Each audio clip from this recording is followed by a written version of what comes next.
ينضم إلينا من بوزنيقة قرب الرباط مراسلنا نور الدين إكجان. نور الدين، مساء الخير، أهلا بك. هل اتضحت هذه النقاط الخلافية التي تعطل الإعلان عن هذا الاتفاق الخاص بالقوانين الانتخابية في ليبيا؟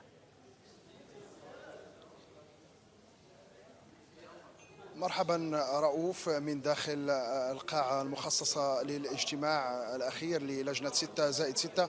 لحدود الساعة الأمور متوقفة، لا اجتماع ختامي لحدود اللحظة، كذلك لا أخبار رسمية عن إمكانية وجود توقيع، بل على العكس تماما هناك قراءات عديدة تتجه نحو اعتماد تأجيل اللقاء الختامي إلى حين، رغم أن وزارة الخارجية المغربية ومصادر من وزارة الخارجية المغربية كانت قد أكدت صباح اليوم الثلاثاء أن الاجتماع الأخير أو الختامي سيكون هذا المساء على الساعة 6. نقاط خلافية عديدة رؤوف ما زالت تخيم على أجواء الحوار الليبي هنا في بوزنيقة، مرتبطة أساسا بترشح الأشخاص ذوي المسؤولية العسكرية وضرورة إسقاط المسؤولية عنهم حال الترشح والفوز.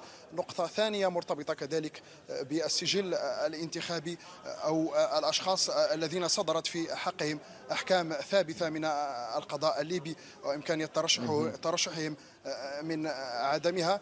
نقطة ثالثة مرتبطة كذلك بالأشخاص أو ممثلي أو الأشخاص من رموز النظام القديم. هذه نقاط خلافية رؤوف ما زالت تخيم لحدود اللحظة على الحوار الليبي هنا في بوزنيقة، لأنه من داخل القاعة الآن لم يتم بعد منح الصحافة أو الصحفيين أي معطيات بخصوص إمكانية انعقاد اللقاء الأخير، خصوصا أن التوقيت تجاوز 5 غرينتش بساعات.